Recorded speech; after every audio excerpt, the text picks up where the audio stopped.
মৃত্যুর আগে বাসায় কাফনের কাপড় পরলে গুনাহ হবে কি? বাসায় কাফনের কাপড় কেন পরবেন? এটা যদি হয় নিছক ফান করে, তাহলে সেক্ষেত্রে এটা তো ফান করার বিষয় নয়।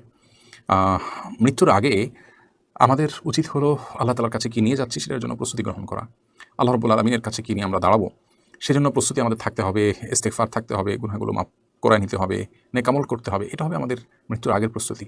কাফনের কাপড় পরলেন, কীভাবে পরলেন, কয়টা পরলেন, ভালো পরলেন, মন্দ পরলেন, এগুলো আসলে ইস্যু না।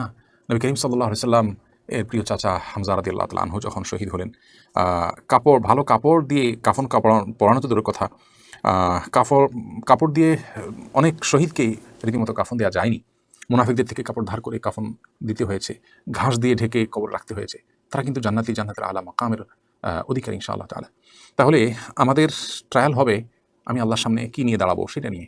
আমার ট্রায়াল হবে, আমার প্রস্তুতি হবে যে আমি আল্লাহ রাব্বুল আলামিনের কাছে গুনাহগুলোকে মাফ করে যেতে পারছি কিনা, সেটা হলো মূল বিষয়।